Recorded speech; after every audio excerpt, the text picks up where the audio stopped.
Alors, il nous reste à voir comment on centre un tableau. Donc, on a vu comment centrer une variable, c'était la vidéo 9, donc on en était ici.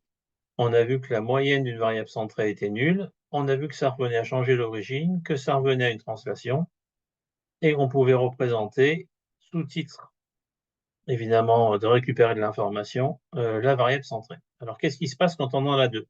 Donc là, j'ai la surface et le prix. Ben, en fait, on fait exactement de manière séquentielle ce qu'on a fait pour une variable. Si vous voulez centrer ce tableau avec deux variables, il faut centrer séparément chacune des variables. Donc la surface a une moyenne de 46, vous retranchez à chacune des valeurs 46 et vous avez la variable centrée et l'histogramme centré sur 0 correspondant. Si vous voulez centrer le prix, on est à 106 000 euros, vous retranchez 106 000 euros et vous avez la variable centrée. Donc, quand vous voulez travailler sur un tableau, là en l'occurrence j'ai deux variables, vous travaillez séquentiellement sur chacune de vos variables. On va le regarder maintenant en dimension 2. Alors attention, ici en dimension 2, si vous voulez représenter les histogrammes, vous n'avez pas du tout la même échelle. Il n'y a pas la même unité. Donc il faudrait travailler avec d'autres notions statistiques qui ne sont pas dans cette vidéo, ni dans ce chapitre, de manière à homogénéiser les variables. Là, ce n'est pas le but. Je vais regarder un nuage de points, comme on a déjà fait ensemble. J'ai la surface en abscisse, le prix en ordonnée, mais je vais regarder le nuage de points centré. Donc j'applique ce qu'on a vu dans la page d'avant. J'ai centré la surface, centré le prix, et je me rends compte de quelque chose de très particulier. C'est qu'en rouge, vous avez les points, donc les observations, les appartements, qui ont des surfaces en dessous de la moyenne et des prix aussi en dessous de la moyenne. Ils sont là. Et en vert, vous avez les appartements qui sont au-dessus de la moyenne en superficie et au-dessus de la moyenne en prix. Plus ceci va être vrai, plus ceci, ça va correspondre à de la covariance et pour différentes raisons à ce qu'on appelle de la corrélation linéaire et même du R2. Voilà, ça sera sur des cours ultérieurs en deuxième, troisième année.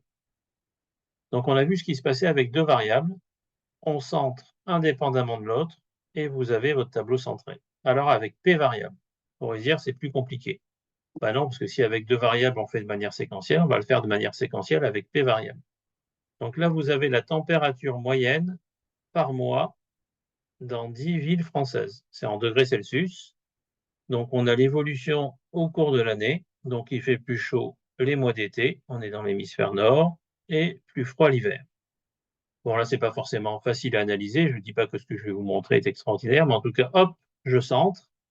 Et je vais faire autre chose. Je vais faire un petit affichage conditionnel. Et vous avez en rouge Bordeaux, Marseille, Montpellier, Nice, Toulouse, des villes qui sont toujours au-dessus de la moyenne. Et quand ça devient un rouge très foncé comme Nice, vous êtes pratiquement toujours assez loin de la moyenne.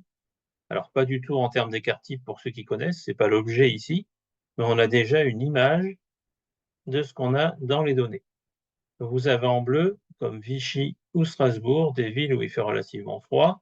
Strasbourg, il fait encore relativement plus froid l'hiver, parce que c'est un climat continental, pour ceux qui se souviennent de leur cours à l'école primaire ou au collège.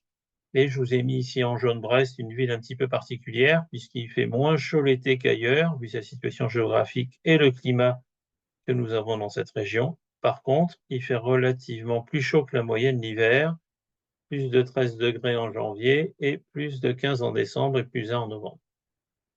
Voilà.